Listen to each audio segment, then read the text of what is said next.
My friends, welcome to The Right Mindset. I am Thomas J. Bellezza, and today I am not looking forward to today. Today is going to be a pretty rough.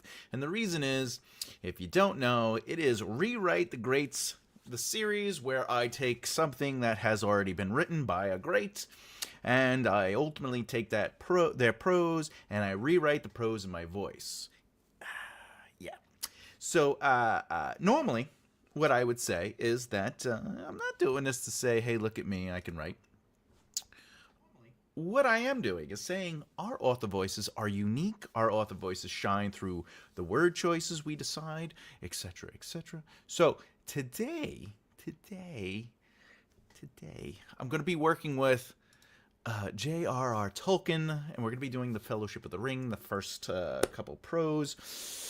And now, if you don't know, Tolkien is from a era before writing evolved into something that we may consider different today.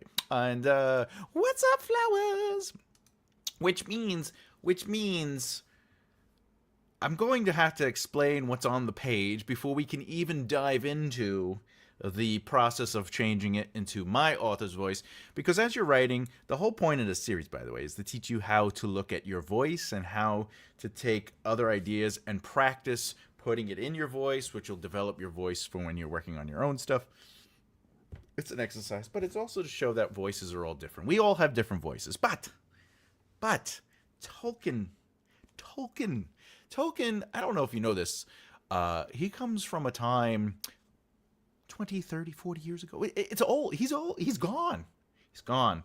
But he comes from a time before writing was, how do we say, more direct. You know, our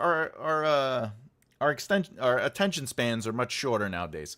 So, what is up, Hannah? Hey, whoop, boop, boop, boo. All right. So let's get into it. Let me take this banner off. Today's going to be tough. And I'll tell you why. I will tell you why. First of all, this is the godfather of epic fantasy. So right off the bat, touching his works is just sacrilege. Like, how can you make Tolkien better? Now, we're not trying to make it better. That's the point of author's voice. It's not about what's better. It's about what's true to how you present it. And the thing that I'm going to be running into a lot of difficulty today is greeting room. Hi, Hannah. You've described this tree for 2 pages now. Please. Exactly. Afghani is presenting the truth. There's a couple of rules. I'm going to explain some rules, and then we're going to read. It's only short. It's short and long at the same time. So some of the rules that we hear today for traditional publishing or just mainstream publishing, I would even say if you're going to self-publish, there's certain elements that we as writers need. Okay? And yes. Logical narrative movement is something that you find in really great works pretty much in any era. But the problem is if it is exposition heavy, and we're looking at exposition dumps, logical narrative movement doesn't necessarily make it any better, right? Because you need POVs, you need, to have world, plot, and character, right? There's elements that we need in everything. But additionally,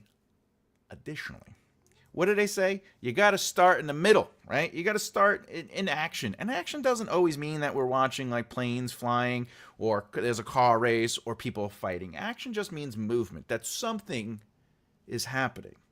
So, with that in mind, my biggest challenge is going to be to take this small bit of exposition and turn it into something that is more in the tonality of my voice, which is more cinematic, more visual, more action-based, right? I like to move through characters. So let's do it. Now, the first thing you're going to notice is that this first sentence is it's the opening line to the whole piece. when Mr. Bilbo Baggins of Bag End announced that he would shortly be celebrating his 11th birthday with a party of special magnificence, there was much talk and excitement in Hobbiton. Now, but I need to caveat there. People, we're walking around at school surgically attached to those books. I was more of a Bram. Oh, okay. Bram Stoker. Yeah, I figured. Bram Gurley. That's fair. But let's talk about this. I don't think there's anything inherently wrong with long sentences. You should be going long, short. You should be mixing it up, right? Creating a rhythm. You should allow your words and sentences to almost pull your reader through. So when I'm writing, I try to think about that. I try to create these shots. Remember, I come from a screenwriting background, so when I write long-form narrative, I like to see shots, okay? All right. By today's standard, Lord of the Rings would be thrown aside by agents. He starts with an infodump. Yeah, that's my point. Like, nothing is technically happening yet, and we are being consumed with it. But back then, that's the thing. Writing evolves, right? And we might be like, I have an emotional connection to Lord of the Rings because when I was young, I read it, and then like people read it to me, and then my friends know about it, and we get to talk about it, and then, of course, shall pass, All right, we see the movies and all this, Mr. T. That's right. Okay, I pity the fool, by the way. So back then, exposition dumps, this is what we would call like a storyteller narrative, right?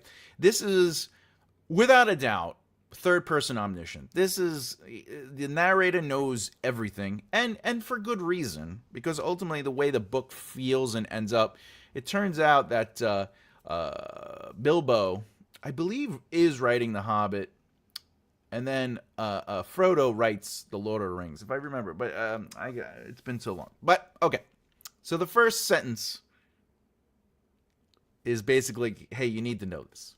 So hopefully we're going to move into something else. So here's another really long sentence. Let's just break it up into sentences first so we can look at the rhythm. All right. I was going to do this before we started just so I could save some time. But I'm like, I want you to see what it looks like to...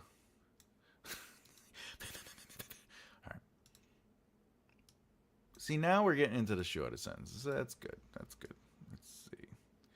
See, now we're getting some rhythm.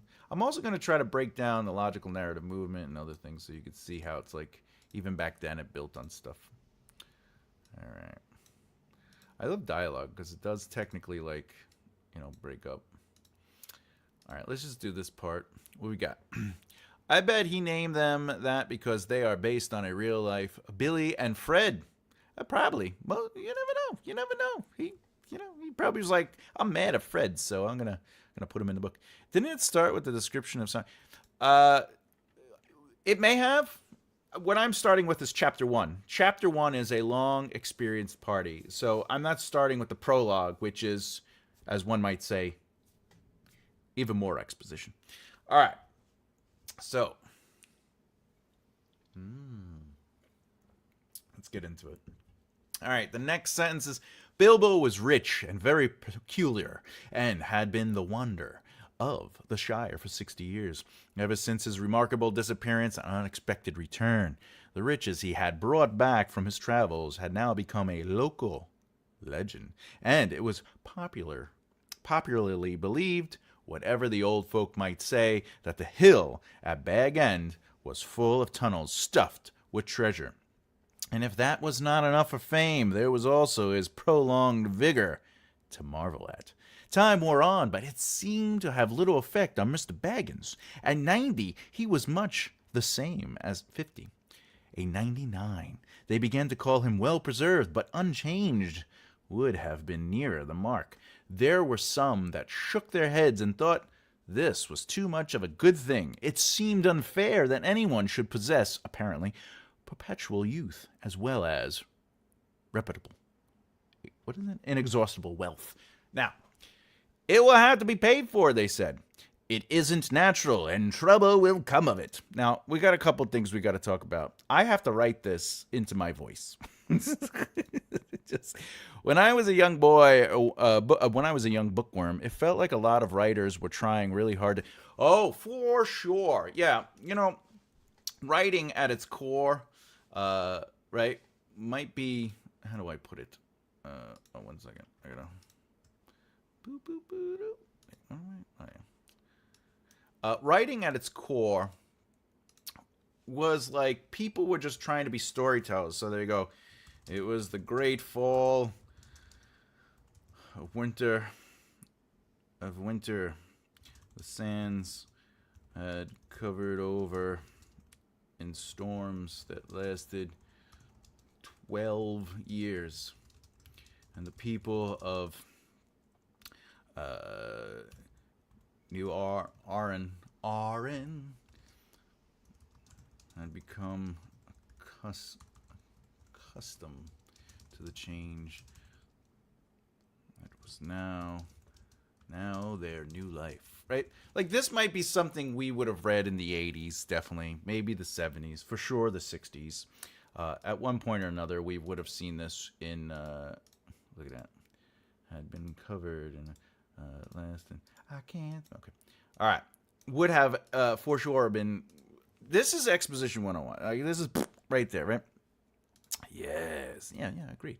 Right. So it was the great fall of winter. The sands had been covered over in storms that lasted 12 years, and the people of the new Aran had become accustomed to the change that was now their new life. Like, that is, but nothing is happening. Like, we've talked about that in videos where, like, exposition for exposition's sake, something is happening. Like, we are learning something, and yeah, there was a storm and stuff like that, but nothing is happening. Like, we're not earning anything. Nothing is coming out. So right off the bat, though, like, a lot of this, I would probably fill in over the first 2 chapters. I might even fill in over the course of Act 1, where we learn about Baggins, but this is ultimately saying, hey, listen, The Hobbit happened, and this is happening after The Hobbit. But I would probably allow this to come through the perspectives or the POVs of other characters. Still writing an omniscient, by the way. Like, if I was writing an omniscient, I would still allow, like, Frodo and Pippin and all them, Sam, to have thoughts on things, to give commentary, because that would build character. And again, I'm not saying what Tolkien did here is bad. This is what it started as. This is the golden age. This is what it should be back then, right? This is how it all started. Brandon Sanderson doesn't exist if this wasn't written, right? Tolkien. R.R. Martin doesn't exist if this doesn't happen. Like, great epic fantasies don't exist if this didn't happen. So I'm not saying this is bad per se. I'm just saying things have evolved. But if I'm going to turn this into my own voice, I do have to... What's going on here? I do have to remember that this is not necessarily... how do you say... giving me a good place to start. Like, I have to figure out what to do and where to do it, and if I'm going to do it at all, right? So, what is happening here, right? Because as a writer, one of the rules of this exercise is to maintain plot, maintain the movement of it, right? I can change things as far as how I present them, because it's through my voice, right? That's the exercise that you should be doing in return when you're doing this. But to do that, I need to know what is happening. And right now, technically, nothing has still happened. Nothing happens for the first 185 words. In fact, I would even say these extra 18 words. So what is that? It's 203 words. If we continued reading... By the way, this is a soft chapter break, so we're just jumping to the next thing. But so far, trouble had not come, and as Mr. Baggins was generous with his money, most people were willing to forgive him his oddities and his good fortune, right? Like, this is just telling, right? Nothing is happening, He remained on visiting terms with his relative. Like, I have to change that into my voice somehow, right? So, I would honestly, if I was to rate this,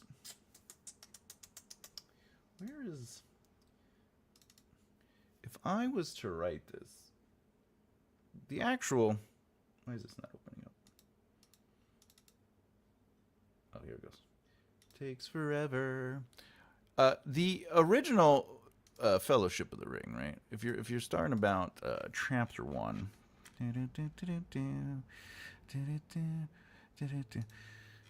we don't get to 12 more years passed. Each year the Baggins had given a little lively. Tongues began to wag. No one attentive grief. Gammer. I'm just trying to find where. But what about this Frodo that lives with him? Okay, so there's a part where ultimately the exposition is, hey, by the way, he's now going to be 111. We're going to have another birthday. And Frodo's 33 years old. And, who is this Frodo? And why did they live together, right? And it's the people talking. And they're like, well, they're family. And they're like, I don't know. Like, he's kind of in there, right?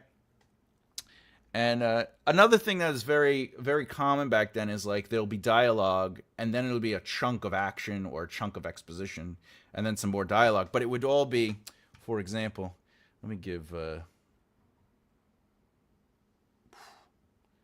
right. This is another part. This is slightly after this moment. Right? So this is one passage. So no wonder they're queer. Because they're saying they're different, they're odd. That they're not using it in the 2025 terms. This is more like they're different. All right, they're queer. But in Daddy Two-Foot, the gaffer's next door neighbor, if they live on the wrong side of the Brandywine River and right again the old forest, that's a dark place. If half the tales be true, right? Like. We don't need this. We don't need this little aside. We don't need that aside, right? Like, all that does is, that is world building, but it doesn't do anything. And then, where's the next one? All right, after this, we're going to start getting ready. So then this is another, and this is one passage. It's a lot of information, right? Oh, by the way, here's, it didn't come out as an M-dish, but look, he used AI. All right, anyway. So it's just a chunk of stuff. So this is where like the crowd is really getting into it. But if I wanted to build this, my first instinct would be, how do I put this into the world? This is going to be a challenge. All I ask is that you bear with me. Probably going to skip the exercise on this one unless I send it directly to you, Thomas. There would be way too much critiquing attached to this piece. That's fair. All right, so let's do it. What if I can create movement through the exposition and take the exposition and create a scene? So it almost would be a new scene in a sense. Would shortly be celebrating. All right, now let's do it. And I'm going to write it. I am going to write it in third person omniscient, which gives me a little bit more leeway to lean into some telling, because you need telling for context, but at the same time. So, when Bilbo Baggins of Bag End announced that he would shortly be celebrating his 11th birthday with a party of special magnificence, there was much talk and excitement and harmony. Let's go, Tom. You got this. All right, let's do it. All right.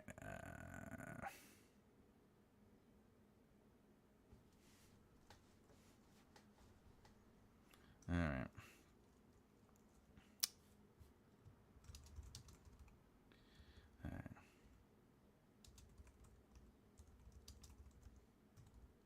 In a steady strut. No, strut. I think I spelled that wrong. Strut. Yeah. No. I'm almost there. I'm trying to picture the scene. I gotta frame it because I gotta see a scene. I gotta see. All right. Okay.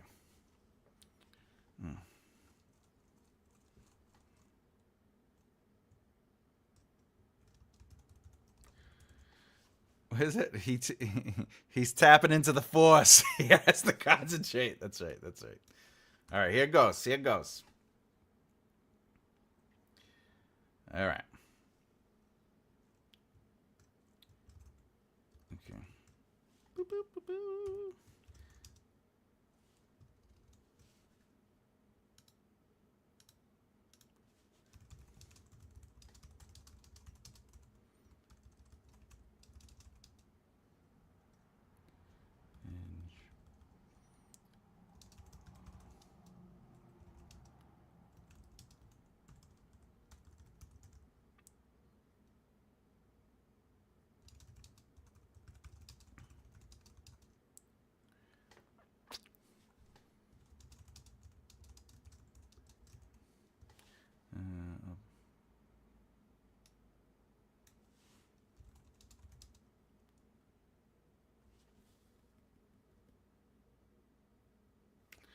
Yeah. Bag end. All right. His hand grabbed tight to the edge, holding and yanking. In struggle, his aged weight.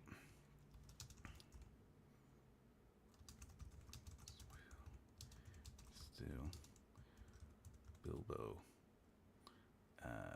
Bilbo pulled himself up to the top. His breath was sure and waiting for him to regain his strength. All right. Brushing.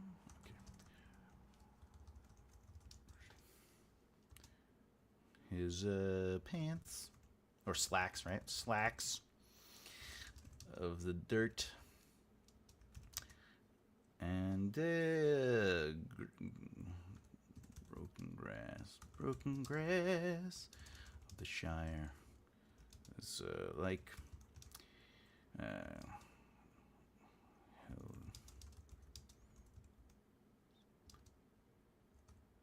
claiming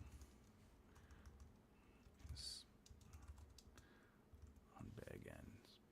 All right, I'm working this. I'm working this. What is? I feel the vibe.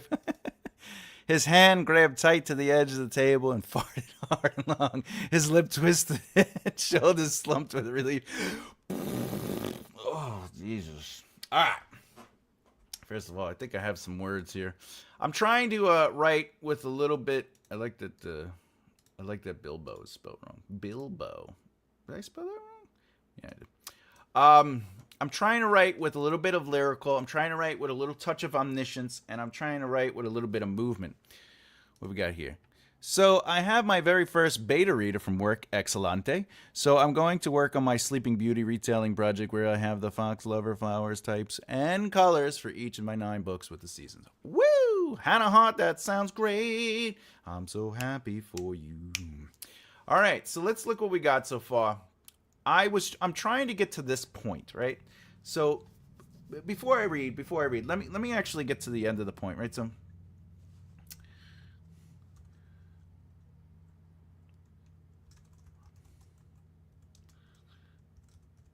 Bilbo's yelled.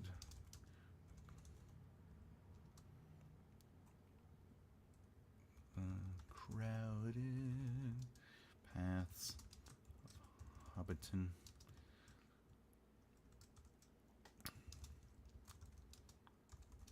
Tension. All right. Hobbits. All right. Hobbits. Did I spell hobbits right? Yeah. Hobbits. Short and stout.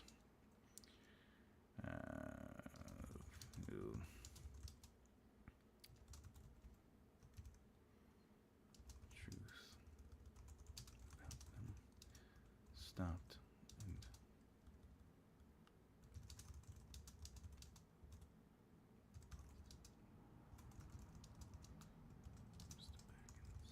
all right, so having trouble with spelling, but that's okay. I think I did spell hobbits wrong. Son of a bitch. All right. What we got? Oh, we got more. Oh, nice, Hannah. I'm thinking of a retelling of the Ooh. Sing once again with me a strange duet. My power over you grows stronger yet. And though you turn from me to glance behind. Okay, sorry. If omniscience isn't a POV, the narrator from the Rocky Horror isn't going to like that very much. That's funny. By the way, omniscience is a POV. Hey! Oh, it's Emma! What's up, girl? Thank you. I did have a career in singing. Hello! All right. It's a lame. Okay. I also do all the songs from whatchamacallit, Jekyll and Hyde, my favorite musical. Hey Flowers, how are you? Emma! Okay. Hi Emma! All right. Oh, hello Elaine, I hope you're well. All right, let's get into it. So, I'm good. Hope you're having a lovely dinner. All right. Oh yeah, she's supposed to be making me, where's my food? All right. Roll! All right, so let me focus a little bit, and then I'll jump back to the comments. In this, we got to get back to it.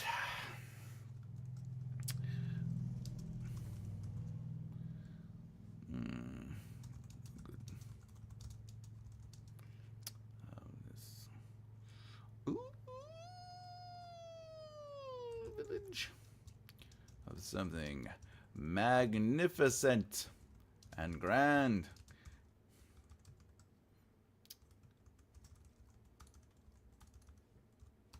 Good leaving.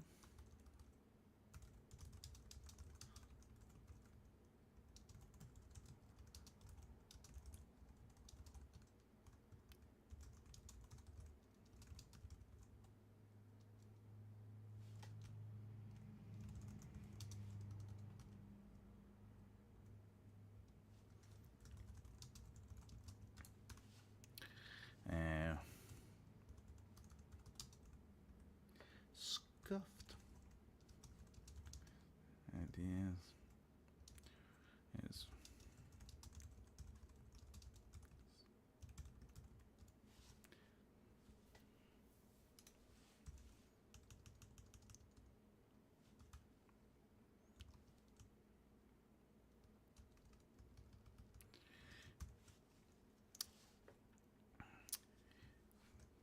Nay. No. It's my 11th first birthday. And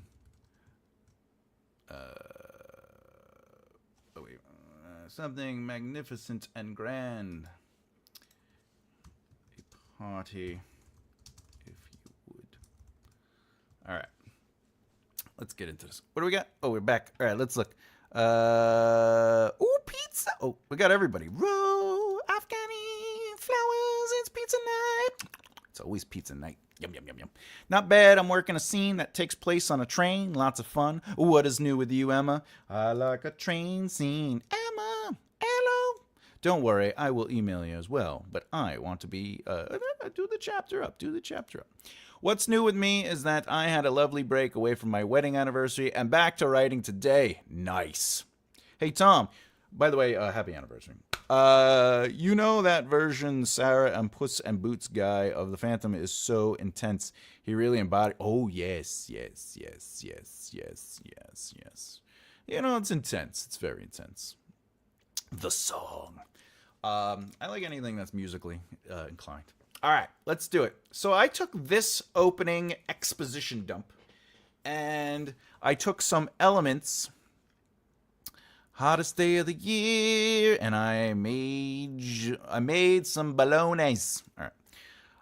So I took this opening beat And then I took some elements from this. So the hill at Bag End, Edge yanking and struggle, his age way for and still Bill pulled himself up to the top. Oh wait, of the hill. His breath was sure and waiting for him to regain his strength. That, by the way, is what we would call like the omniscient voice. Brushing. Can you see, by the way, can you see the words? Yeah, it's clear. It's clear. I have it small on my screen. Okay, so I have the hill, I have Bag End, I have that he is doing this to call for his 11th birthday. The people are, they know about his riches, and, time wore on, but it seemed they had a little effect on Mr. Baggins, and 90 was pretty much the same. Okay, so now I'm,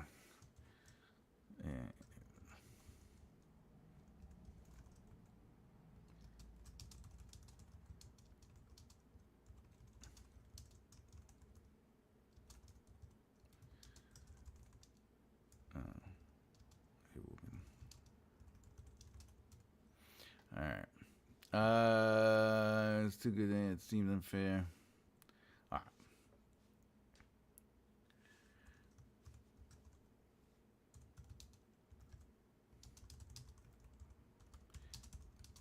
For sure.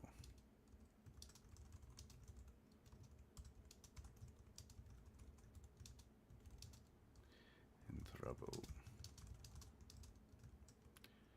All right, so now we're adding a little bit of something there. What we got? What we got? Oh, yeah. Happy anniversary. Okay, so I basically took this whole thing and I added a scene of movement and behavior. Obviously, it's a first draft attempt, and my goal is to sort of set up a visual element to it. So in my mind, he's climbing up the hill of Bag End, standing on top, calling everybody, because that's literally what he's saying. I would shortly be celebrating, right? Okay. And then we have the people sort of questioning his youth, but at the same time, also we're showing the relationship between the village and Bilbo himself, especially at this moment, because obviously the next thing would be a soft chapter break, and we'd be moving to a following year. Honestly, if I was writing this book from scratch, I might not even do this birthday. I would just go to the second birthday. You know what I'm saying? Like, I would just jump ahead to the thing that's going to ultimately lead to Frodo, right? Because Frodo would be the... Okay, anyway. Because Frodo is the...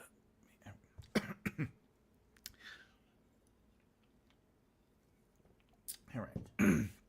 Let's see what we got so far. That took me a half hour. Not bad. It took me a half hour to explain, adjust, and figure it out. By the way, if you haven't done so already, I have a poll in the comments. Feel free to vote, and we'll talk about that at the end of the hour. All right. And please like that. Hit the like button if you want to support the channel. All right, here we go. I'm going to read what I got here, all right? His hands grabbed tight to the edge, holding and yanking in struggle, his aged weight a force against his will, and still Bilbo pulled himself up to the top of the hill. His breath was sure and waiting for him to regain his strength. Brushing his slacks of the dirt and broken grass of the Shire of... Actually, I'm going to do this. Big and... Okay. There we go. He held up his arms, claiming a spot on the hill.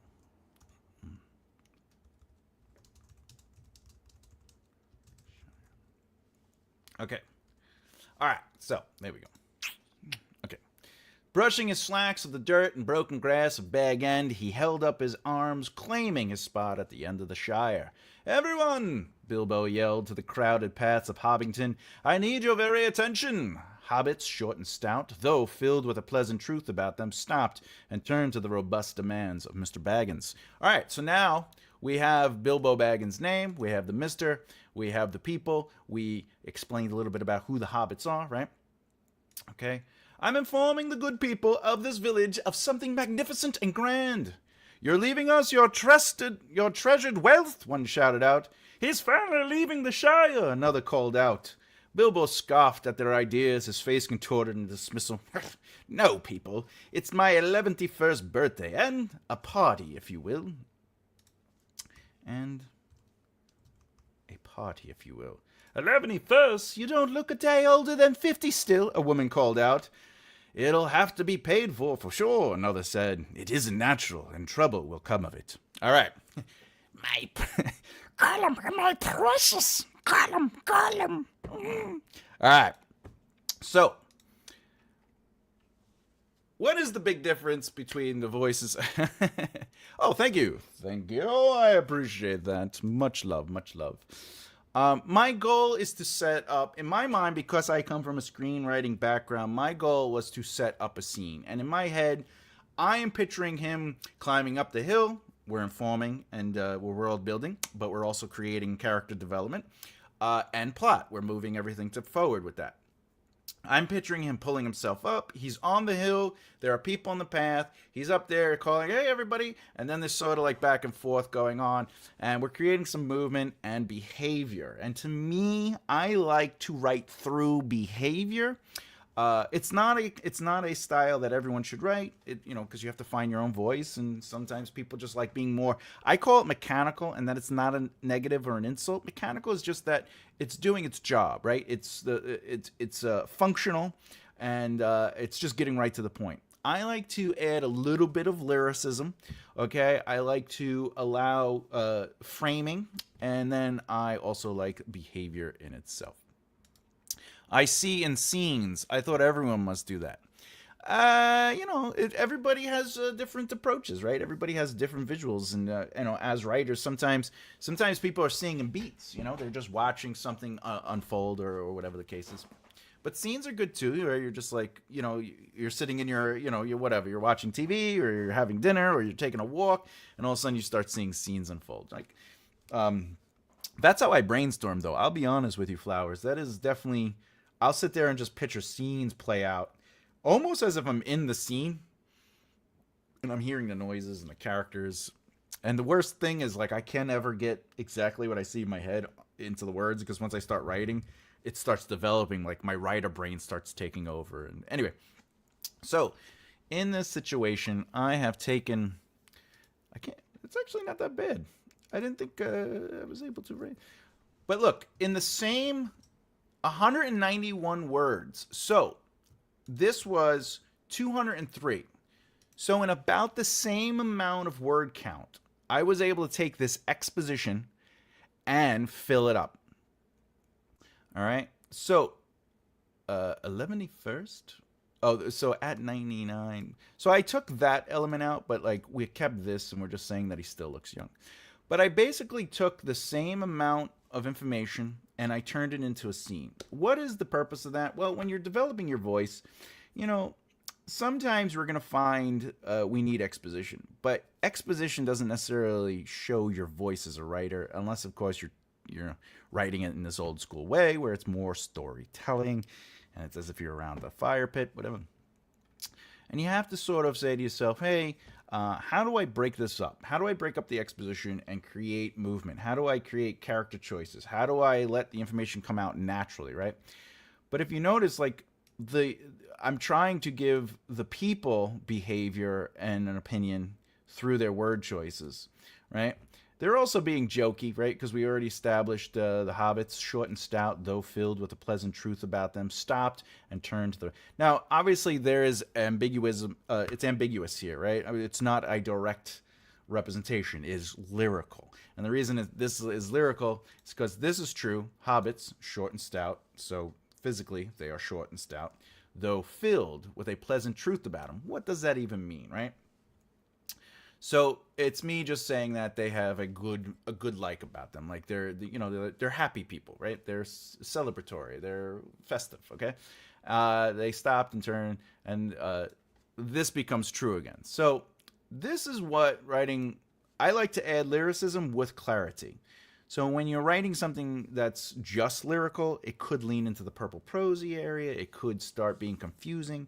You need clarity. So context. Vague but informative, right? But you still need that context. So the context is Basically this. Hobbits, short and stout, stopped and turned to the robust demands of Mr. Baggins. That's the context and clarity. And then it allows you to put a little bit of finesse in there, right?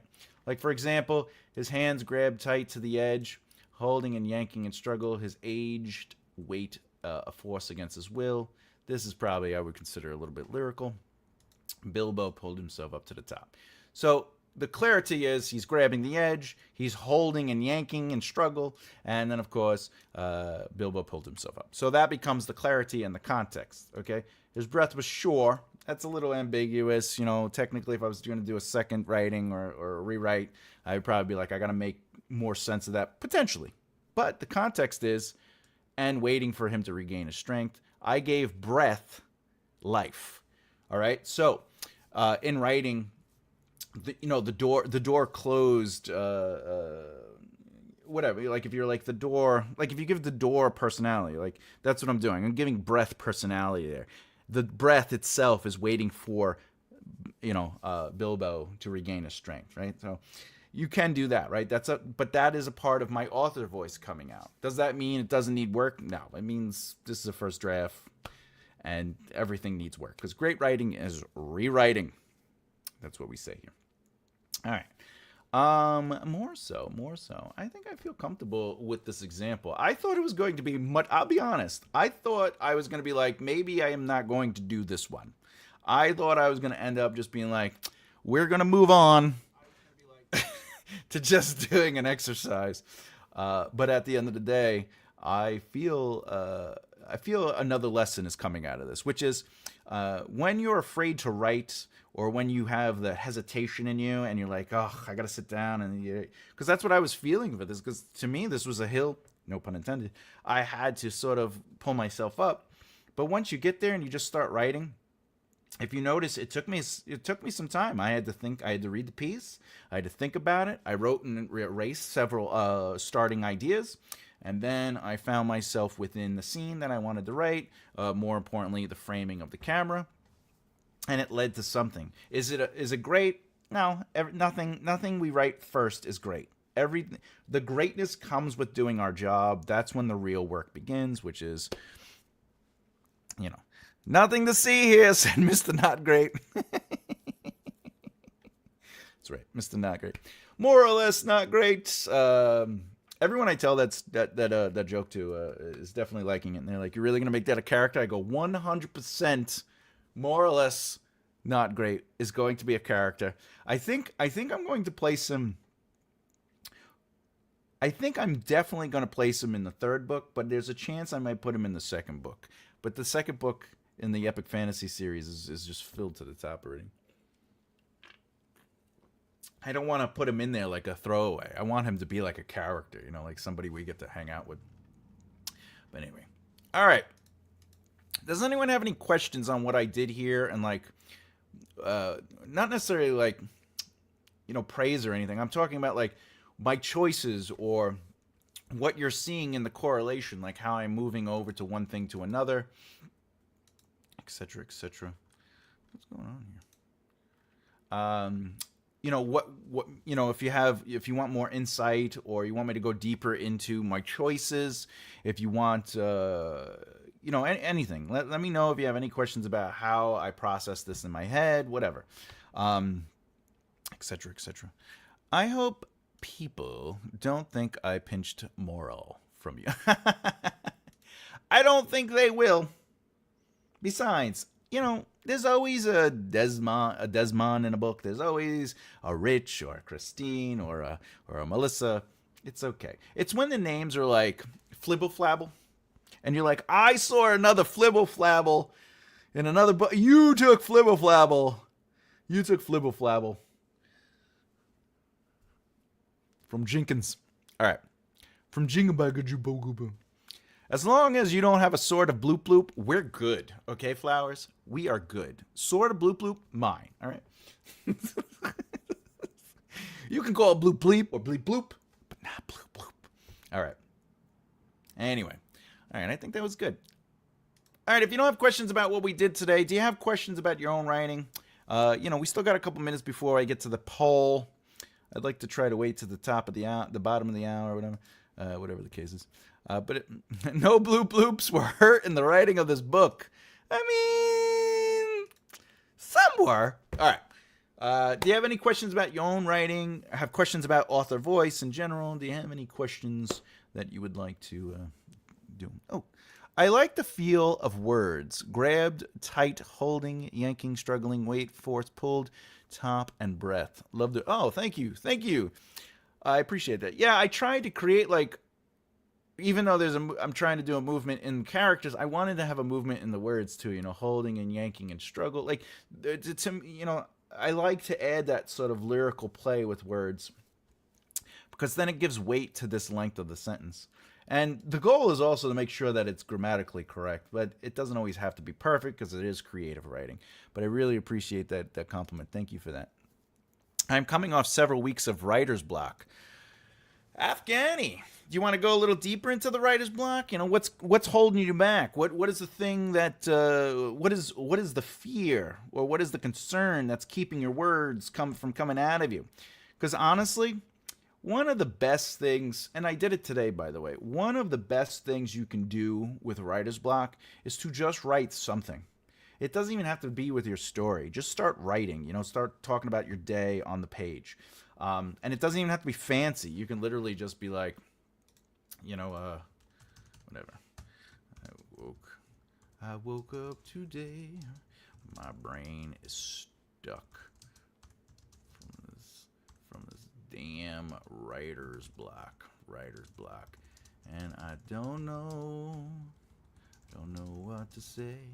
Right? And you just start getting the words out, and eventually your brain is gonna start like almost like turn on, and it's gonna activate, and you're gonna start seeing words, and it'll become something. That's why, if you noticed when I started this, I wrote a couple of lines, like a sentence or two or a few words, just to sort of get my brain thinking, even though like I ended up not using those things. And that's the genius of writing, by the way. You don't have to use what you wrote.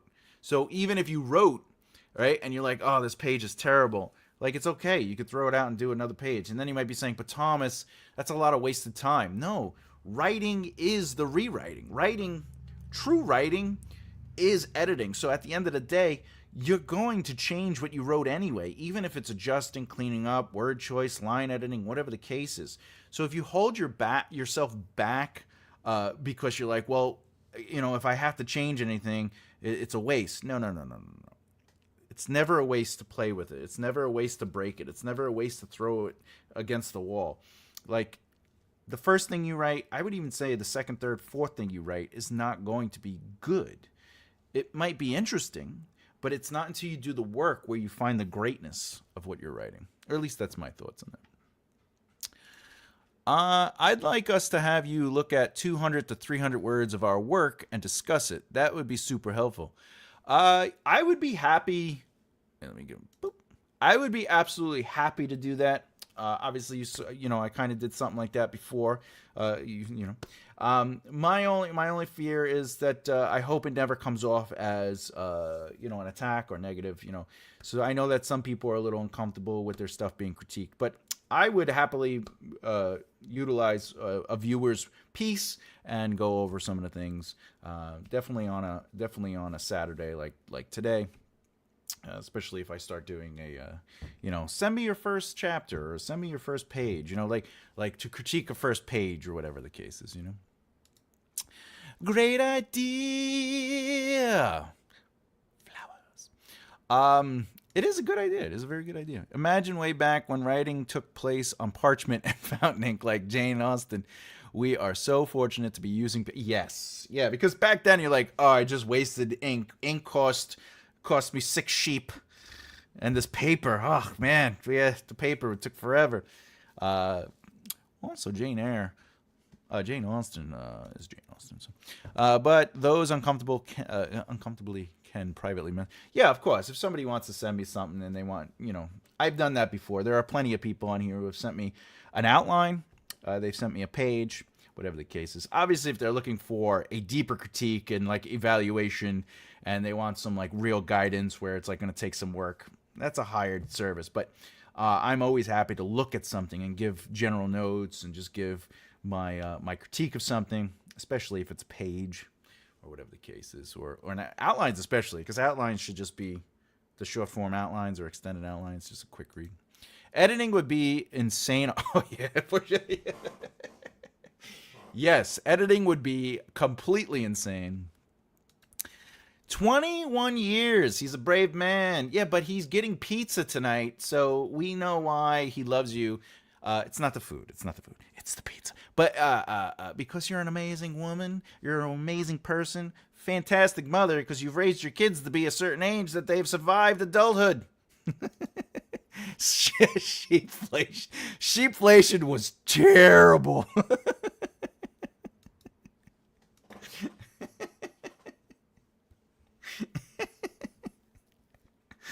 I wanted to get myself some water this week, but the sheepflation was so outrageous I couldn't afford it, so I drank from the lake. Now I have gonorrhea. All right. Let's do this.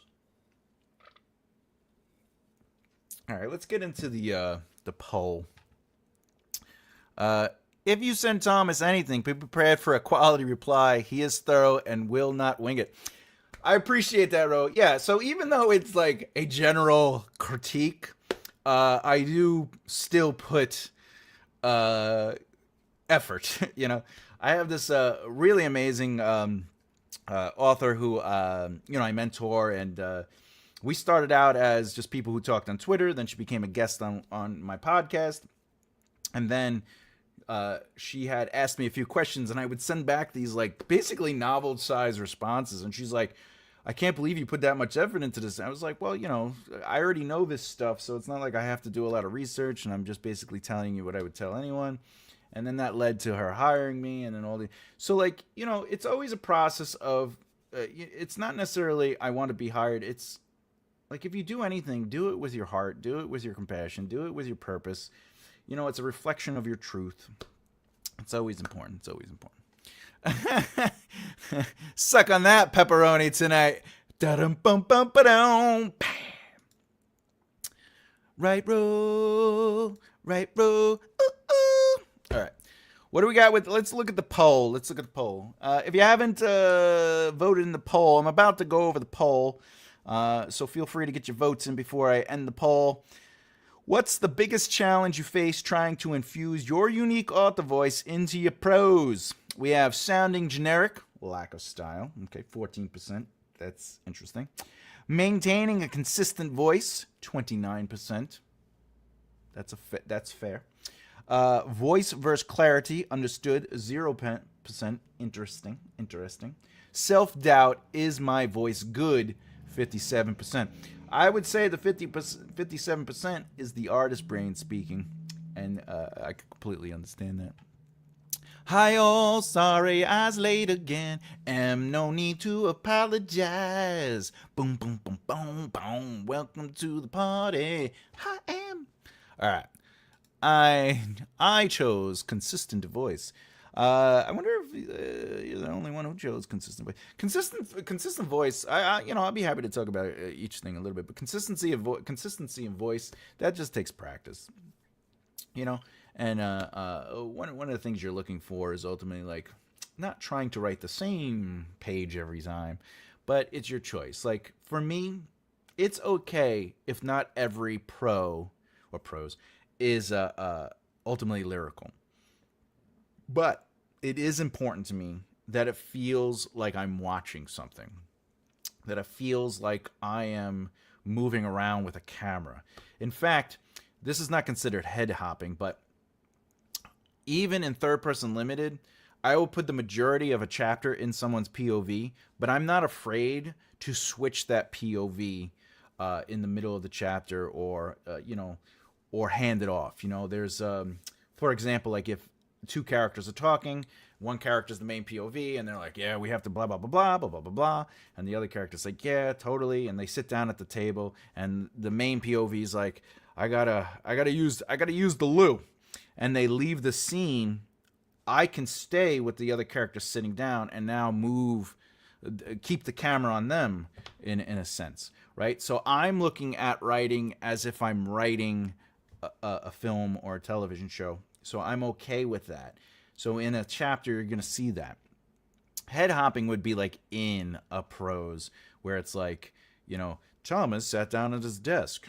Chris was wondering to himself why Thomas was sitting like that. Like that would be a head hop. Hi.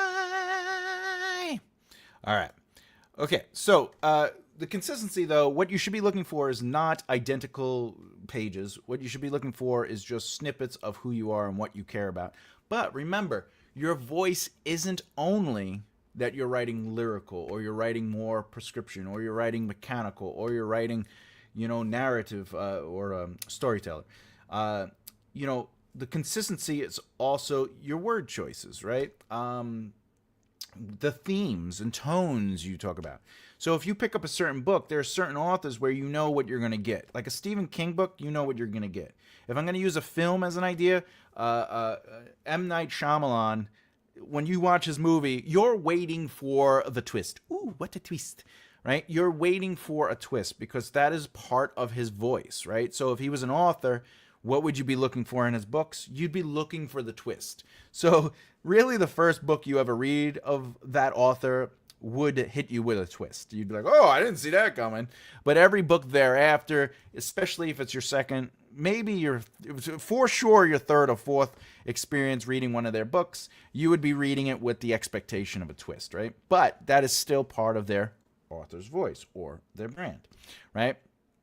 So when you're writing, that consistency can be elements of your truth. So for example, I like to write about healthy communication. That doesn't mean that everybody speaks with healthy communication, but you're more than likely going to find some version of healthy communication within the book. Any book I write, or any film or any television script I write, there's always at least somebody who, because I dislike miscommunication tropes. I dislike it would have been solved if they just explained themselves or somebody asked a damn follow-up question. So I like to have healthy communication. But more importantly, I also believe in healthy relationships. So I try to have, not all of them have to be healthy, but I try to have at least some healthy relationships. And a healthy relationship can still have conflict. A healthy relationship can still have disagreements. A healthy relationship can still have arguments and or fight. Not physically. That's not healthy.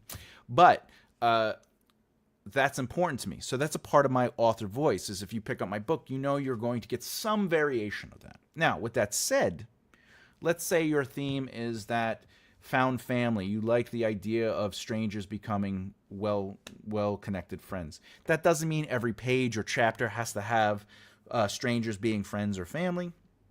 You could have actual family being family. You could have somebody being a stranger and just moving through town. Like, you don't have to commit to the things you care about in your author voice. It's just that consistency is making sure that elements of your author voice are present in some way or some form. I hope that helped. All right, sounding generic or lack of style. That is an issue that can fall into the inaction. But to be honest, if you are somebody who voted for sounding generic or lacking any style, that comes down to just practice, and not only when you write your books. It's about taking scenes or ideas or moments and saying to yourself, let me try to just write this out. Like, let me just write 500 words and put that 500 words in not necessarily a choice style. Like, it's not like you're sitting there going, I'm going to make this lyrical. It's going, let me write this 500-word piece. And the more 500-word pieces you write as a standalone, just a little thing, the more your voice is going to develop and form. My first few things I wrote were very mechanical. My first few things were exposition heavy. My first few, you know what I'm saying? Because you have to start with like the full stone slab, and then you got to chisel away and try to figure out what you like, what you don't like. I don't like heavy exposition dumps. So that became something I was just naturally conscious of, where when I wrote, I said to myself, this seems like too much exposition. I am explaining. If we look at the example we just wrote here, Hobbits, this is just enough exposition in my mind to have context and also keep the narrative moving. So this technically is the exposition, and this is the plot forward. But if you notice, it is one fluid motion. It is one sentence. I didn't break it up, right? And I didn't go deep into it. But there, oh, that's the other thing. We're supposed to go over logical narrative movement. I'll do that in a minute. But to me, as long as the narrative continues to move and we're flowing, you can explain things. Exposition isn't bad. That's what I would consider like character exposition. It's moving through behavior. It's moving through conversation. It's moving through thought process. Narrative expositions, when you sort of stop the movement of it, and it's like an aside, like you need to know that this building was, designed and crafted in, 1903, and there's stories that it is haunted. Like,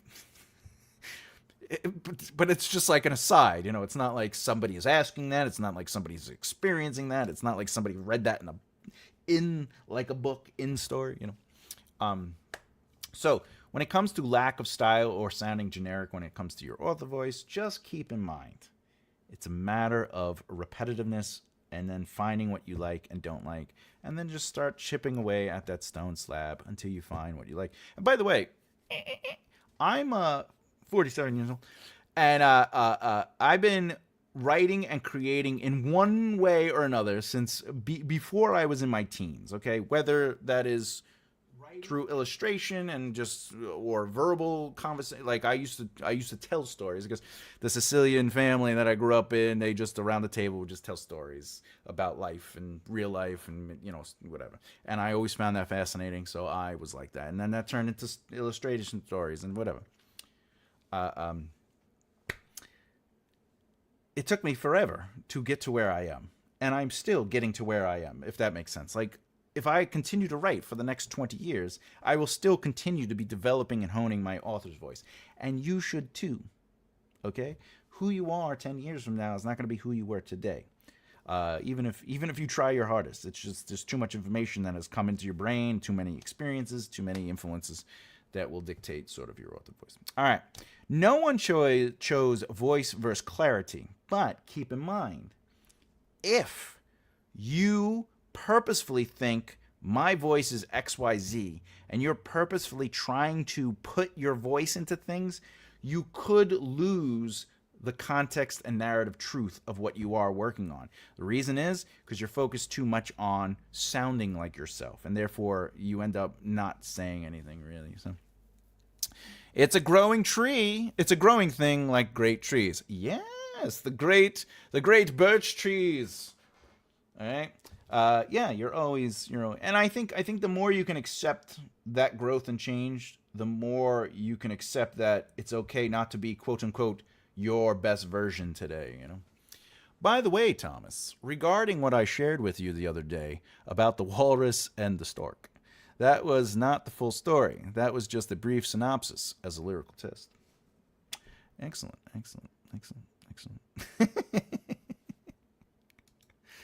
Keep in mind, my relationship with music is not the same relationship I have with writing anymore. All right, what would the... what? I'm having trouble with that word. My dyslexia is not seeing that word correctly. Indentation? Am I saying that? Indentation? Indentation. Yeah, I guess. All right. I guess I was saying. Are you talking about the actual indentation? Like, what would the indentation option? Hannah, I think I don't. I think, and please forgive me. I think I'm not understanding. Oh, you're just talking about the. Well, all right. The quick rule. All right.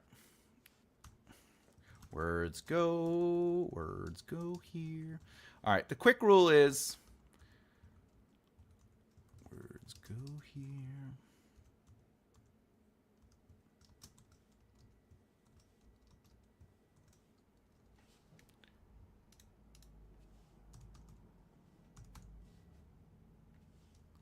Words go here. All right, so the quick rule is your first line in a chapter or your first line after a soft chapter or hard chapter break is all the way to the left. The every passage thereafter, every dialogue, everything, will get an indent. And it should be, I believe, 0.5. It should be a half inch. Should be. But again, depending on where you are, that might change. But as far as I know. I like the chipping away analogy, though in practice, I think I am frustrated wood chipper. And that's okay right now. Remember, you can be the frustrated wood chipper trying to figure out what's going on. I mean, even Michelangelo did not create the David in his first try. You know what I'm saying? He had to discover who he was as an artist on small pieces of wood, small pieces of stone. And that's my point, is like, if you can write 500 word pieces just as an exercise, that's your small piece of stone that isn't a 12, right? Because David is 12 feet, right? How tall is the statue of David? I think it's 12, right? Oh, it's 17. It's 17 feet tall.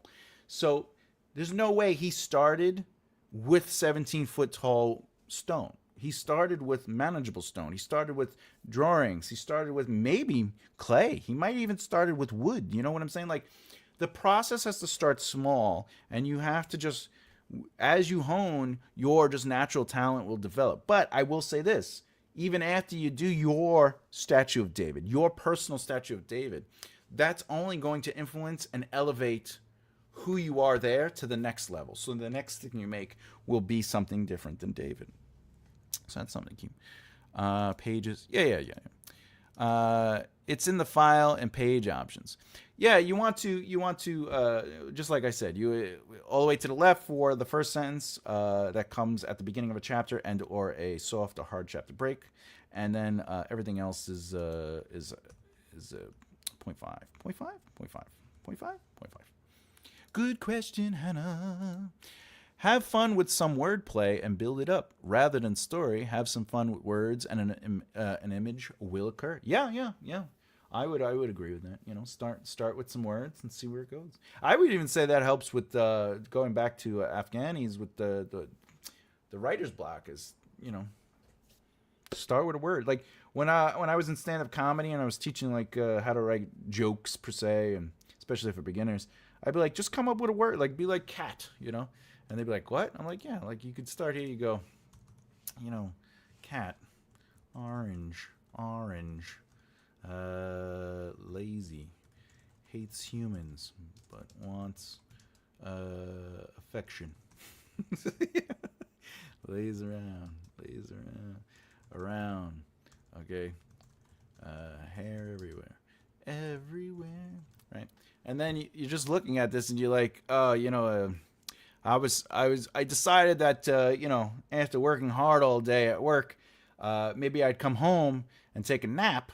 But my lazy ass orange cat was like, no, I'm going to wake you up from your nap by not only filling your mouth up with cat hair because I'm going to lay on your face to suffocate you because I don't like humans. But then when I tried to push her away, she's like, no, I want my pettins. Right? And then that turns into something, and then you could just take that as a concept, a premise, as one might say, and then you could turn that into a joke. And you just look at the words and you just connect the words. Yes. Curious how David would have felt seeing himself not only as a statue, but as a giant, considering his devotion to God and being a giant killer. Probably, I know what you're saying, because he's depicted with a little wee his winky, but at 17 feet tall, that anyway, all right. Yes, Thomas, exactly. Scratching your shins. Those cats, meow meow meow meow meow. They're always there. All right, let's get into the thing that won, which is self-doubt. Is my author's voice good? Is my voice good? All right, to everyone who picked self-doubt, is my author voice good? The answer is yes. And the reason is because even when it's quote-unquote bad, or you're not sure of it, it's always evolving, but it is always going to be you. Even when it emulates other people. So I will use another field of interest to sort of explain this. One of my tattoos is a placebo lyric. Interesting. I only have one tattoo. It's a full body tattoo of myself, but only taller. So I'm really 5'1". Confused and well, all right. Let's get this. Let's figure this out. That makes sense though. My David will probably look more Venus Dave. That's right. So let's get into the self-doubt thing. All right. So let's go back.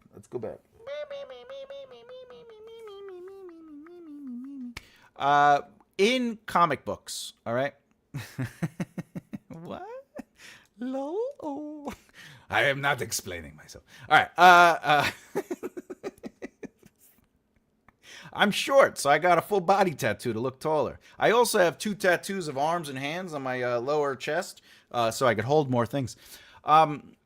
So when I was working in the comic book industry, I was 18, right? And I started kind of being in that community around 16, 17, and I've always was an illustrator, since I was young, especially since 4th grade. But more importantly, there were 3 people, okay, that I'm going to talk about, and it just so happens there was 3, but it also helps with telling the story. Oh, brother. You're welcome. All right, so this is going to equate to author's voice and having that self-doubt, okay? And is my voice good? Is it unique? All right. One of these artists, who doesn't necessarily draw anymore, but at the time they were somebody that I was aspiring to be as good at, and I was good, and I wasn't good. I was good. But this person drew and made me go, yeah, I need to practice. There was something about their method that was just pure essence. They could just do anything. They could take something in there and but again, remember, it's comic books and illustrations. The second person was somebody that knew their box. They knew they were anime. They knew that they could draw like, quote unquote, United States kind of like American style comic books, like a Wolverine, but it would still have the flair of anime because that was their box. They big eyes, the cat face, because that's what anime really is. It's ultimately like you're drawing an animal, but it looks like a human. Not that they have animal features. It's just look at it. I'm just saying. The third person was still at sort of like their beginner stages of becoming who they were. They were just at that stage of finding their voice as an illustrator. And what they would do is they would take comic books and they'd put tracing paper over it, and they would trace the comic, just trace the design. Then what they slowly did over time was now not use the comic book, and after having practiced that muscle memory, then would just draw the arm based off of the muscle memory. And then they would just draw the face and just draw the eyes and just, right? So they weren't necessarily figuring out the foundation of body movement, like with the lines and the boxes and the circles and stuff, which is how I learned how to illustrate, right? They started with just learning the motion, okay? Now, is this bad? Some might say they don't have their own unique style. But I will tell you, the person that I was aspiring to be as good at started there. They didn't start with the boxes and squares and circles and lines. They started with the tracing. That tracing gave them enough structure to that after 10 years of doing, not necessarily that specifically, but starting there, they had created their own voice as an illustrator. They had become so uniquely good that they were able to manipulate and control and break the rules of illustration, okay? So the person who was in their box didn't necessarily break free of that. To this day, they pretty much draw the same way, but to be fair, they were very good at their box. Where they were very good. And they were like, I'm happy here. This is getting the work. This is getting me paid. I'm good, right? But if you're in that place where you're saying, am I good enough? And you're having that self-doubt, remember, we all start somewhere. Even the greatest artists, the greatest writers have to start somewhere. There's also another tale about writing in general. If we just use, there's a forest, finding forest, right? Finding, what is it? Sean Connery. He was in this really great movie, and if you haven't seen it, I'm going to tell you the name of it. It's about writers and authors and stuff like that. I really love this movie. It's called Finding Forrester. That's what I was saying to him. Finding Forrester. Okay, so I'm not going to explain what the movie's about or anything, but I will explain the scene. So in the scene, there's a character that is being mentored by Sean Connery's character, Forrester. And Forrester says, here, I want you to take the first passage of my book, okay, my bestseller. I want you to take the first passage, and I want you to write that passage as is. And then when you get to the end of that first passage, I want you to continue writing the story from your idea. I want you to take that first passage, and then I want you to write the rest of the chapter from your brain, not what I wrote. So you're allowed every single word from the first passage, but then keep going. And what this did was helped that author find their voice by starting them out. They had writer's block or whatever the case may be. So in the same sense, right, a lot of writers, they'll start reading lots of books, and then they start going, well, R.R. Martin writes like this, and Brandon Sanderson writes like this, and so-and-so writes like this, so maybe this is how we write books. But in reality, to elevate, change, and evolve the system that we know as writing, we have to be willing to understand the rules enough to break them, and we have to be willing enough to start somewhere, challenge ourselves, try things, break things, rearrange things, and find our voice. So is your voice good? The real secret to that is, are people reading your stories when you give them? Are people enjoying your stories when you give it to them? That's really it. You know, you yourself have to find some sort of compassion for yourself and love that you are trying, love that you are writing, right? And not really worry about, is it good or not? You'll know if it's good or not once people start reading it. Like if they're just like, this is terrible, you know, maybe you gotta adjust something, right? But I would also say majority rules. You know, there was I gave I think I've told this story, but I gave somebody my prologue to one of my books, and the prologue is like 7,200 words, right? So it's pretty long. And they were just like, this is too long. Prologue's supposed to be 2 pages. This is, you know, and they're telling me to cut this, all this, right? Everyone else I gave the prologue to was like, this is a long prologue. And then they read it and they go, I couldn't stop reading it. I kind of, as a hot take, I almost want it to be longer. I wish it just kept going. And I go, well, it does keep going. It's called the rest of the book. So like feedback in itself is a discussion, you know, like what is the right feedback for you? And honestly, if 1 person, 2 people, 3 people, even 10 people come back and they go, I'm giving you a 1-star review, but you have majority 3, 4, and 5-star reviews, or you have 3, 4, 5-star friendships telling you this is great, trust them. Don't worry about the minority. The people who are just like, I like my, I don't really read romance, you know, I'm not really into romance, but this was terrible. I read this romance book and it was terrible. Yeah, but you don't like romance. So your opinion might not be the opinion I need, right? So you got to find your audience. You got to find the people that you trust and that are around you. And if they tell you it's good and they liked it, believe them. If they tell you it was bad, listen. Maybe there's something there. But honestly, majority rules. Don't let... And I know as an artist myself, I've been like, why did they not like blank, blank, blank? But in reality, it's like, you know, my voice is my voice and people are going to like it. I'll say this much, because I am a rambler. When I was in the music industry, okay, people were like, how come you don't know how to play other people's songs? Like, how come you don't know how to play like Metallica and like Megadeth and all these other bands? And I go, well, because I'm writing my own music. You know, I'm trying to develop my own style. And once I was there, my style, like once I was in my kind of like my pocket, one might say, music pun. Then I went back and I started learning songs. But what did I do? I would learn Paranoid, but then play it in my style. I would learn War Pigs, but then play it in my style. I would play After Forever, but then play it in my style.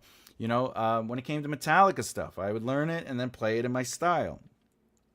And I had minority of people say, hey, your music, you write like these long epics. You write like, you don't have like repeating choruses and stuff. I go, well, I'm writing stories. My music is like, my choruses were a summary of everything that has happened up to this point. Sort of like how Shakespeare would be like, there's a soliloquy in the middle of a 4-hour play. And they're like, by the way, if you're just coming into the theater, this is where we're at with Hamlet. That's how I looked at choruses. And people were like, you can't do it like that. It's not good. It's not good.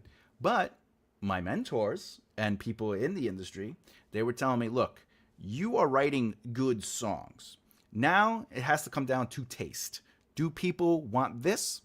If they buy it, yes. If they don't, then you're going to be somebody who plays music on the side, right? And that's how you have to look at your writing as well, your voice, right? It's okay to try your own thing, Don't let people tell you, crap or whatever.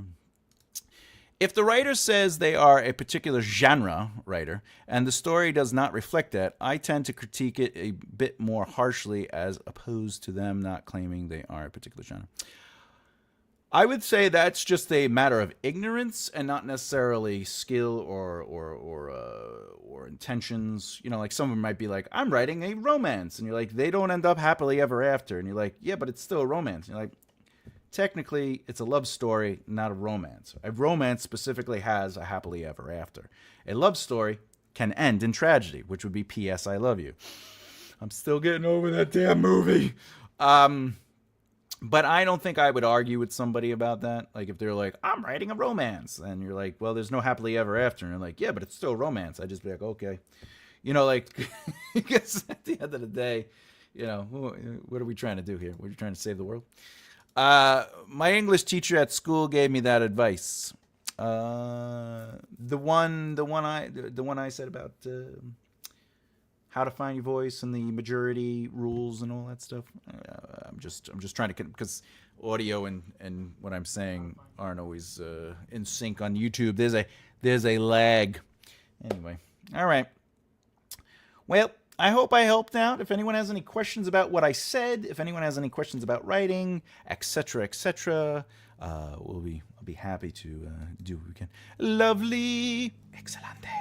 Oh, yes, with the Sean Connery. Yes. It's a really good technique to sort of start off with something and then make it your own. And I wouldn't say sell that, but, try to. But greatness comes from greatness, so if you're trying to figure your voice out, trying to learn some, it's okay to sort of quote unquote start with the inspiration from something. But again, like I said, as I was working and learning my voice, even in screenwriting, let alone long form, there was a point where I definitely was like, I can't stand when a scene stops and they're like, all right, so we have to get the sword of bloop bloop because it's the only thing that will kill the bad guy. All right, but where is the sword of bloop bloop? It's in the mountain of blah. Right? I'm just like, what is going on here? Like, it just takes me out of the show or the movie. Just like when I'm reading a book, when I'm like, is this literally a page of information? Right? Where, get you in the flow, 100%. That's what it does. Retell a story like a tale. Yes, Phantom. But that's my point. Like, it's just, it is what it is. It is what it is. It is what it is. Oh, by the way, my book came out today. I'm waiting for my copies to show up. I ordered some copies, but this book came out on Wednesday. Wednesday. It's not a fiction book. It is a nonfiction book. It's the first in a 5-book series. But I am writing fiction books. But anyway, this is available on Make a Right Left Here. I just maybe I'll put that out there. There's a hardcover. I really love the hardcover. Came out really nice. I like the hardcover. But you could get an ebook. You could get all this stuff. I don't really like selling. I don't like pitching. It makes me uncomfortable. But But, it's out there. It's out there. If I told you I was a pilot and yet I am actually an engineer of trains, you'd be a bit disturbed. I was talking to you somewhere. Perhaps that's a better example. I would just nod along with you. If you were like, hey, I'm a pilot, and I'd be like, no, you're an engineer who works on trains, and you go, no, I'm a pilot, I would go, it sounds good to me.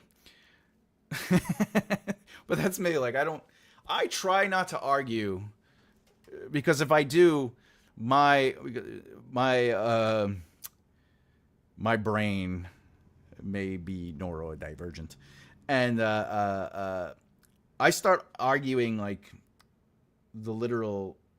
the facts of understanding that are stuck in my brain, and I could get, so I try not to argue because it's just frustrating. It could be a little while until I start reading it. It's all right, Flowers. It's all right. It's one of those books, There's a lot of jokes in it. It's written with my personality, and I just want you to know. Congrats. Thank you very much. Yeah. Hey, it was a long time coming. I actually wrote all 5 books in a few months, and then I had to edit them. Writing is quick when it's nonfiction, but the editing is just a pain in the ass. Great. I need to order mine. Boom, boom. I would appreciate that, Ro. You're the best. At what point, when asked about my job, I can say I'm a writer? You're a writer the moment you decide you're a writer and you start writing. Okay? Being an author is also anybody that prints something out. So if you literally print out your book, you're an author. If you have more than one, technically, if I remember I actually have a video on this. If you have more than one works, you're considered an author because you have authored works. But that's really what the definition is. But you are a writer the moment you decide that you want to write, and you are writing, even if it's crap. Like if you're just starting out and you're like, green eggs and ham, yes I am, Sam I am, eggs and ham. Not that that's crap, because it's Dr. Seuss. But you're a writer and a writer. If they go, hey, did you write anything I read? You go, no. I just started. But I am a writer. But if you're talking about, like, am I a career, professional writer? That's a whole other story. Now you're talking about money. When I was in music, people go, you're not a professional musician. I go, well, I did pay my bills. So that's different, though. But I was always a musician before I was a professional. Like, it's just that matter. Do you want me to try flying you there? Well, all right. That's a great example. So if you said you're a pilot, but you're really a train engineer, and you were going to be my pilot, you would have to have the license, which deductive reasoning would suggest that you went through the exam. Now, if you were just like somebody like my neighbor, and you're like, you want me to fly you to the store? I'd be like, no.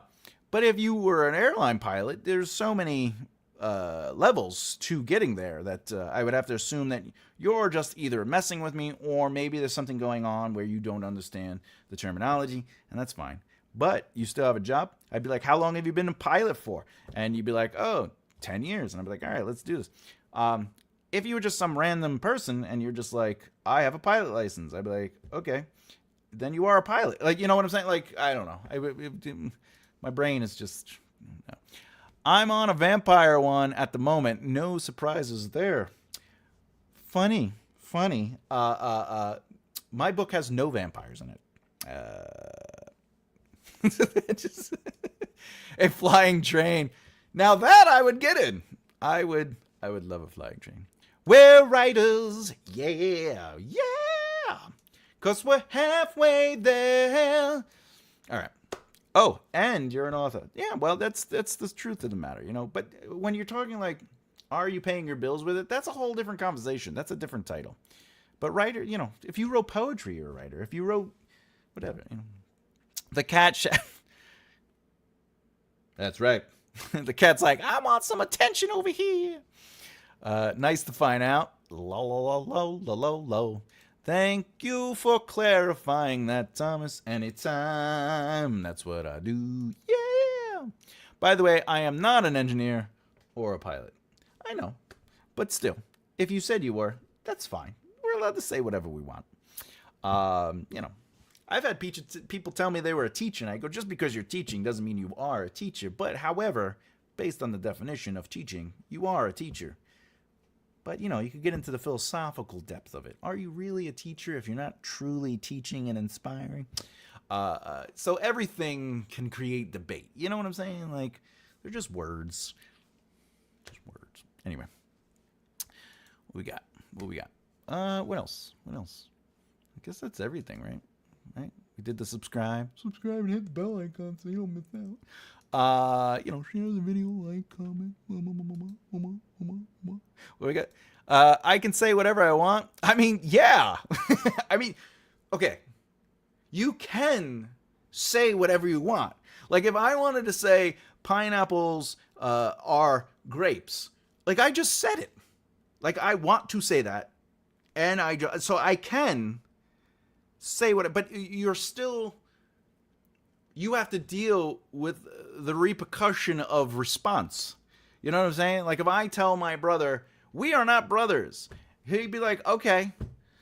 But, like, that doesn't mean we're not, you know what I'm saying? Like, we're still brothers. So, yes, you can say the world is flat. But it doesn't change the fact that the world is oblique. All right.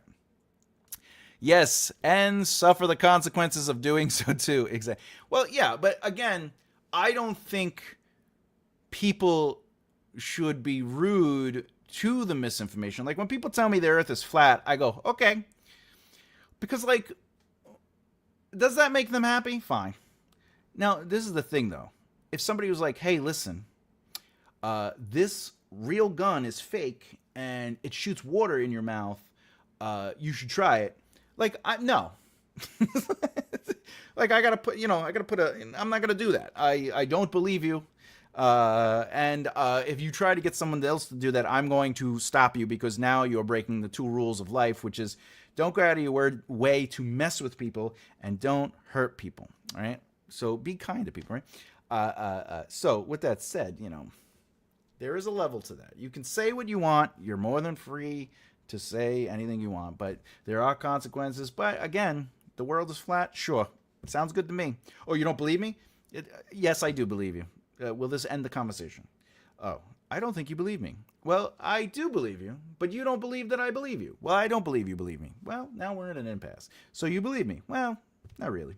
And then I go home, and I walk home on the round earth. Okay. Test the theory. I test it all the time. Why is the only flat world Earth?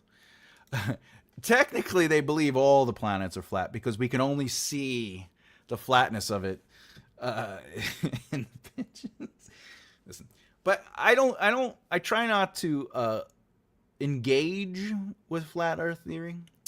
You know, like people who are like, right? But like sometimes when I have like a close friend that believes, and I do have many that believe the Earth is flat, I'm more curious than not. Like the theory that, how can the Earth be spinning 60,000 miles per hour? We don't fly off it. Because the Earth is so huge, the relativity of the speed. What? Okay. If a Pinto or a Yugo is going 60 miles per hour, but then a Bigfoot Mack truck is also going 60 miles per hour, the repetition of the wheel is different. They are both going 60, but one wheel has more spins per foot than the other wheel because one is big and one is small. That's not the same thing. Okay, have a nice day. Right? So like, you know, sometimes I'm curious though, but I try not to fight with people. If you want to think whatever, you know, just don't hurt people and don't go out of your way to just mess with people. Like, just be good people. That's my theory. To people who believe that there is no other worlds, yeah, they do believe that there's a firmament or something, a firmament, whatever it's called, that surrounds us, and like God is like looking through these holes, which are the stars, and watching the planets. And it's just, there's no flat Mars society. There should be, okay, because Carter of Mars, you know, what's his name, Mr. Carter? What is it? Carter of Mars. What is it? John Carter. John Carter says Mars exists. If it was flat, we could shoot a rocket through it, and there wouldn't be planets and any more. But don't. Yeah, it would be. Yeah. My favorite though is the sun and the moon are circling, or they'd be like, the moon's out with the sun, and you're like, okay. So the moon is on the opposite side of its showing, and the sun, because we're going around the sun, and the sun is glowing on, so we are seeing the sun on one side and the moon on the. No, okay, all right, have fun. Very dizzying when it comes to explaining science. Regardless, it's irregardless. No, I'm just kidding. Regardless, the shape, again, right? I could be like, oh, it's irregardless. And you'd be like, no, the word is regardless. But regardless, the shape of the earth, does it dictate how you should live and treat others? The shape of the earth does not dictate how you should live or treat others. I would say all information doesn't inherently dictate how you should live and treat others. For example, if we never learned to identify the rules and theory of gravity, which was eventually altered, the foundation of it was Newton, but the alteration and the relativity of it became something that Einstein kind of explored, which technically cancels out Newton's theory or law, the first law. But if we never had people figure out gravity, would that change the way we live? In the sense, would we float off the planet? Because some people say if we didn't invent the gravity, we would float away, right? But in reality, just because we learned something doesn't mean that if we didn't learn that, we wouldn't exist. You know what I'm saying? Like, we don't have to live by the laws of gravity or the laws of math, if that makes sense. So they don't inherently dictate the way you should live and treat others. However, learning things does influence us to make a choice. So we can live by the understanding of gravity and use that to A, become scientists, B, become pilots or engineers.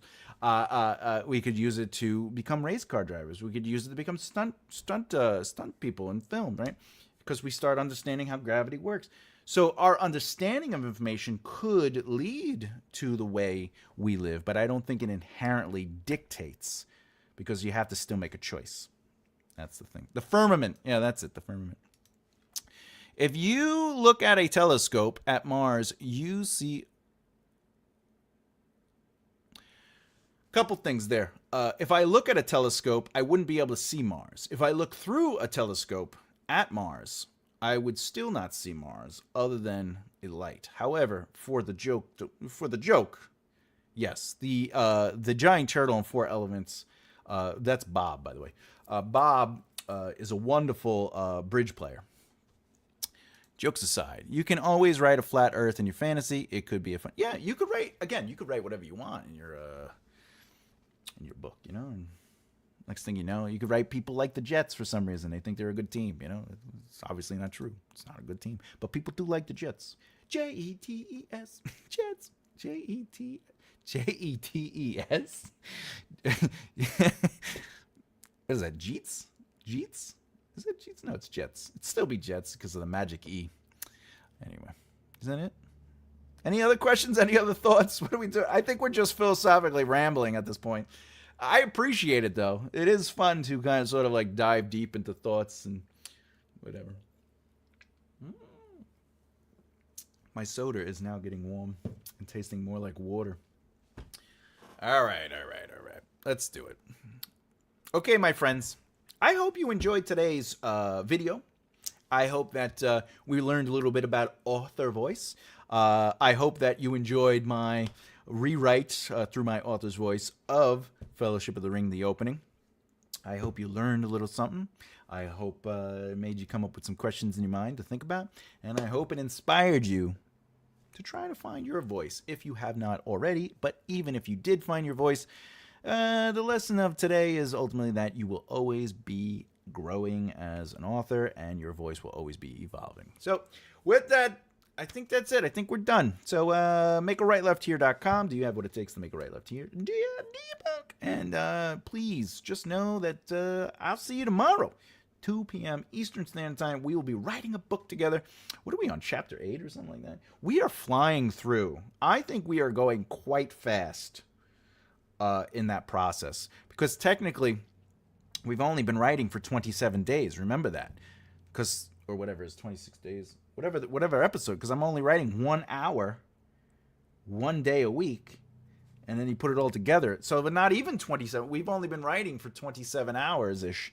And we're already on the 0 draft. We're already on chapter 8. And I think that's really exciting. I can't wait to see where it goes. But anyway, all right, Flowers. Hey, I'll see you later. I'll see everybody later. I'm going to go. I got to get some water or something. I need something. But with that said, much love to everybody, as always. Much compassion. Be kind to each other. And I'm Thomas J. Bellezza. As always, keep developing the right mindset. I'll see you next time. Bye. Yeah.